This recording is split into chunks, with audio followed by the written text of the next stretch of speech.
والد کی سختی برداشت کرو تاکہ باکمال ہو سکو، تاکہ خدا تم کو دنیا میں بلند کرے۔ باپ ایک مقدس محافظ بھی ہے جو سارے خاندان کی نگرانی کرتا ہے۔ اپنے باپ کا حکم مانو تاکہ خوشحال ہو سکو۔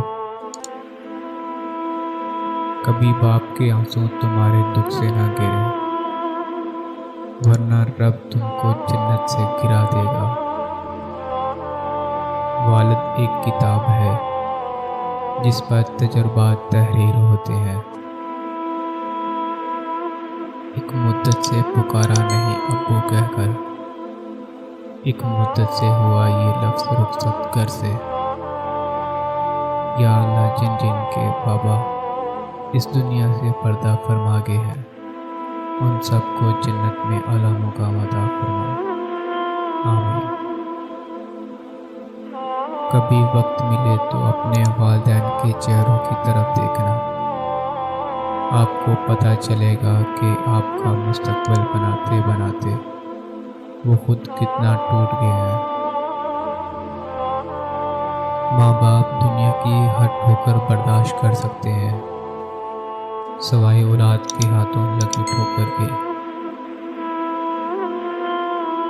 میرے قدم کیسے ڈگمگا سکتے ہیں، مجھے تو چلنا میرے پاپا نے سکھایا ہے۔ ہزاروں کی کمائی ہے مگر سب بہار میں جائے، مجھے پاپا کے ہاتھوں 10 کا نوٹ لینا ہے۔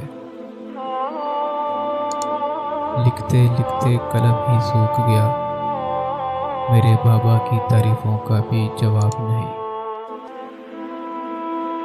قدر کیجیے ان ہاتھوں کی جن ہاتھوں نے ہماری بنیادیں مضبوط کرتے کرتے اپنے ہاتھوں میں لاٹھیاں اور تسبیحاں پکڑ لی۔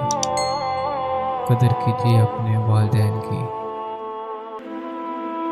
کہتے ہیں انسان اپنا پہلا پیار کبھی نہیں بھول سکتا، مگر لوگ کیوں اپنے والدین کو بھول جاتے ہیں۔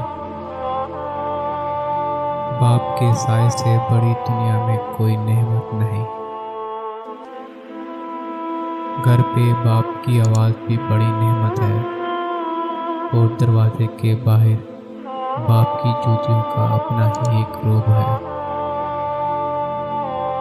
باپ ایک ایسی کتاب ہے جس پر بہت سے تجربات تحریر ہوتے ہیں، جو زندگی گزارنے میں رہنمائی کرتے ہیں، اس لیے اسے اپنے سے کبھی دور مت رکھیں۔ زندگی اور خیالات جب تھکا دیتے ہیں، اس لمحے میں ابو کی یہ بات ہمت اور حوصلہ بڑھا دیتی ہے کہ میرا بیٹا بہت بہادر ہے۔ اگر تم 70 سال تک خانہ کعبہ کا طواف کر کے اس کی نیکیاں اپنے ماں باپ کو ہدیہ کرتے رہو، تب بھی اس ایک آنسو کے قطرے کا بوجھ ہلکا نہیں کر سکتے جو تمہاری بدسلوکی کی وجہ سے تمہارے ماں باپ کی آنکھ سے گرے۔ باپ ایک ذمہ دار ڈرائیور ہوتا ہے جو گھر کی گاڑی کو اپنے خون پسینے سے چلاتا ہے۔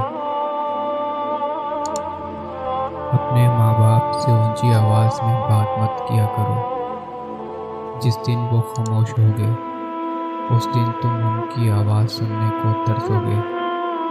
اللہ سب کی اولاد پر ان کے ماں باپ کا سایہ سلامت رکھے، آمین۔